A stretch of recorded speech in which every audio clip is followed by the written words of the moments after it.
Antes de escrever a primeira frase de Herdeiro e Pirata, eu precisava saber onde a história acontecia.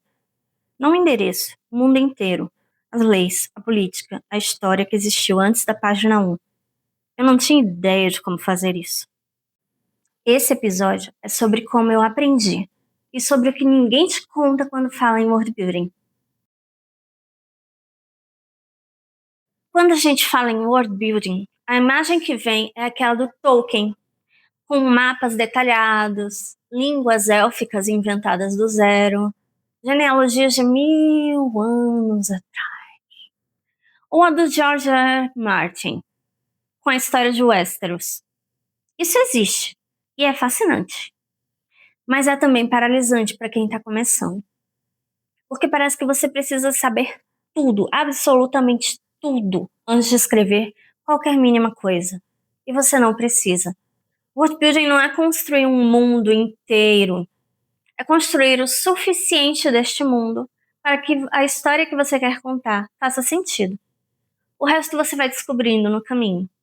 Passar meses e meses criando world building antes de escrever uma linha é uma forma muito bonita de procrastinar. Eu tive que definir por que os meus personagens só lutavam com espadas no livro 1 e por que não invadiam reinos não cientes. Eu criei o Tratado de Cristal, que protegia esses reinos e instituía a prisão de cristal, e a noção de honra da União, de que só é honrado enfrentar um inimigo que você pode enfrentar face a face, olho no olho. Isso teve que mudar no volume 2, porque os novos inimigos precisavam de uma vantagem em relação à nossa protagonista. Então eles vão jogar sujo, por assim dizer. Vão deixar essa noção de honra de lado. Eu tenho este caderno aqui que os gatos já maltrataram bastante. Foi onde eu escrevi o Tratado de Cristal. Tratado de Cristal. Estende a proteção aos planetas não cientes, que não devem ser contactados.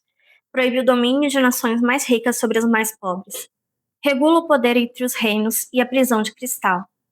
Então, mesmo que ninguém saiba sobre isso no volume 1, eu precisava de um motivo para os piratas e os outros reinos não explorarem reinos não cientes, como a Terra, por exemplo. World building que o leitor não vê é aquilo que faz a ele acreditar no que ele vê.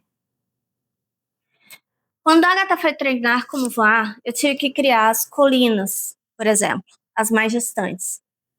Quando ela foi treinar água, eu criei o Rio das Boas Almas.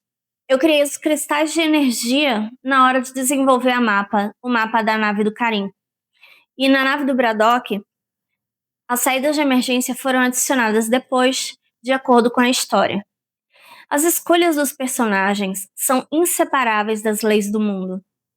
Toda fantasia tem raízes também no mundo real da pessoa que a escreveu.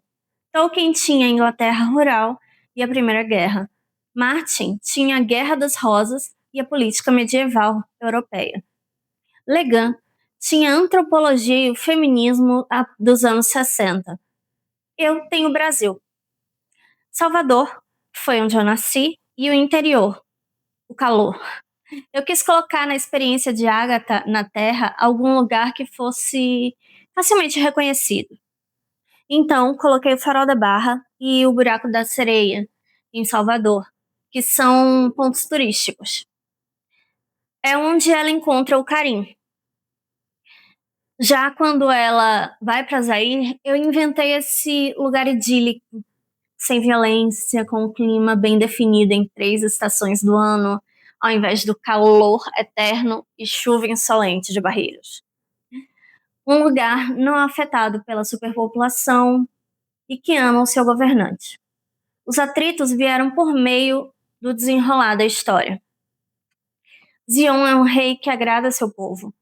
Não sei como seria a monarquia aqui no Brasil, e na Terra, de forma geral, porque nunca fui a um país com um monarca. Eu li sobre eles e depois filtrei o que eu queria que acontecesse. Bom, eu sou formado em design gráfico e eu trabalhei por um tempo como modelador 3D de cenários e props para videogame. Então a primeira coisa que eu criei do mundo, da história, assim, realmente foi o world building, né? Primeiro foi o continente de Arais, e aí eu ia com um arquivo, eu ia escrevendo como era o clima, que tipo de vegetação, flora, fauna, como que seria o povo que moraria lá, os costumes, renda, essas coisas assim. E aí ia criando o mapa.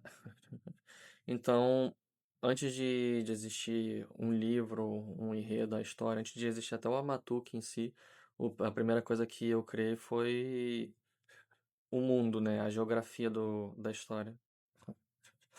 Da minha vida real que eu coloquei no mundo de fantasia, a coisa mais óbvia para mim, que eu posso dizer, foi o personagem chamado Jate.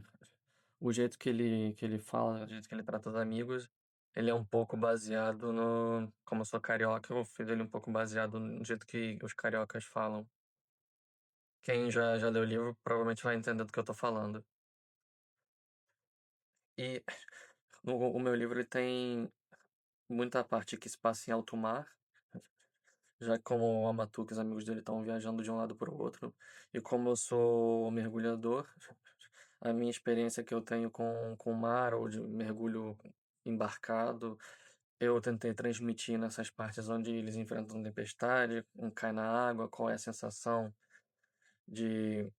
Nunca me afoguei, né? Mas eu sei como é que é a sensação de você não poder respirar embaixo d'água, então eu tentei colocar um pouco dele nisso. Enquanto gravo essa série, estou construindo o volume 2. O desafio agora é aprofundar sem repetir, expandir sem perder o que funcionou. É como reformar uma casa em que você ainda está morando. Ao escrever este volume, eu tenho ciência de que existem pessoas com uma certa expectativa sobre ele. Isso é assustador.